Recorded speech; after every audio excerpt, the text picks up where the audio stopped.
Hello there. Welcome to the Autistic Mile. This is episode 2 of the Ideal-ist, and today we'll be talking about the character of Rhea from Fire Emblem Three Houses. Now, as you may see, I am currently wearing red, and no one recognizes the irony of that more than me, but I decided to roll with it for the comedic value. You'll see why in a minute. But as for Rhea, what's she like? What's her deal? Well, Rhea happens to be the Archbishop of the Church of Seros, which is the dominant religion of the game setting of Fodlan. And often in games like these, RPGs, which if you don't know what that is, RPG is gamers speak for a role-playing game, but in games like this, religious institutions tend to be the bad guys, which is so much of a twist that's been done to death that it's not even really a twist anymore. But either way, the point is that she keeps the balance of power between the various political factions in the game. As you can imagine, I went into the game expecting her to be a sort of secret villain, as is usually the case in games like this. And it is true that in some routes in the game she does end up being the quote-unquote bad guy, but that's more to do with the fact that this is a game all about choice.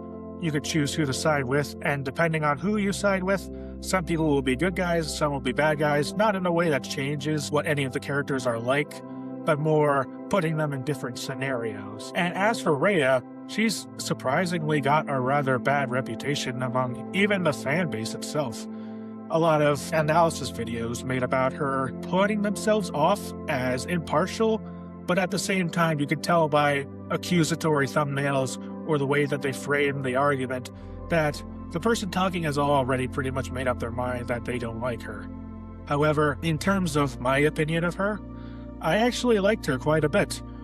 It's true that not everything she does is perfect, and it's true that she did make a few mistakes in terms of her leadership, but I read that more as someone who's trying their best with what they've got, but inevitably makes mistakes because they're just one person at the end of the day. Just like all the characters, she does have her good moments and her bad moments. She takes in refugees of people who lost their homes during a terrorist attack. She accepts people in to her fold who have really been ostracized by society and have nowhere else to go. And she very much treats people with a lot of kindness and respect, even when they're not really a believer of the church. Really, the only problems arise when they happen to be a threat to the church or to the safety of the people or whatever. Then she can go a little bit ballistic in terms of dealing with them, depending on the severity of their actions. But that's more something that I read as a product of her not really being all there mentally. And that's not something I say with judgment. It is more that she's been through a lot in her past, a lot of traumatizing things that have certainly weighed down heavily on her. Frankly, she didn't even ask for this position as the Archbishop, but she does it really because she feels she has no choice. Bottom line is, she's more just trying to work with what she's got. She's very kind, understanding, and very maternal. Some people may see it as an act, and well, to some degree it could be. Maybe it's just her trying to be what she believes she should be as someone in such a high position. But I also read it as being a real part of her personality, just as it is that her anger is a real part of her. And regarding her rival, Edelgard, I see her as having equally as many flaws, and yet a lot of people give her a pass. A lot of people don't, but a lot of people do.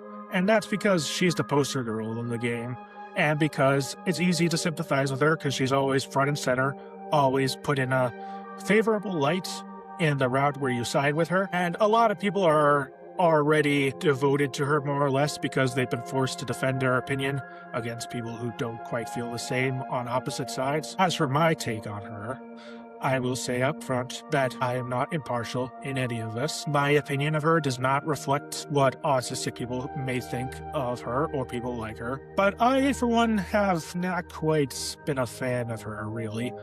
I see her as rude, condescending, definitely very judgmental. The sort of person who has this idea of what the world and the people in it are supposed to be, and if you don't fit it within that mold, she's going to try to force you into that box. I would say that it's best that you see for yourself and develop your own opinion on the matter based on your own merits and your own observations. But that's just my take. Back to Rhea, though. I definitely admire the selflessness that she can show, as well as the way she gives people a chance who otherwise would be scorned by their community. You don't really have to jump through any hoops in order to earn her favor. You just have to be a decent person. And that's something that many autistic people find very easy to do. So that's why she has my undying respect. And I greatly appreciate her inclusion in the game to show that not everything is black and white.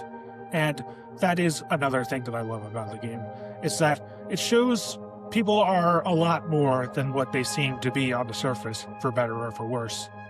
That's something that I'm sure a lot of people can agree is a good message to have. And I could say beyond a shadow of a doubt that it was a great honor to have been able to play the game and experience the story for myself. It wasn't a perfect game, but it was a game that definitely deserved to have all the acclaim and rewards that it got. And that's my opinion on Rhea. If you have your own opinion, feel free to discuss it in the comments. And that's a wrap for now. So, I'll see you in the next video. Thank you for watching.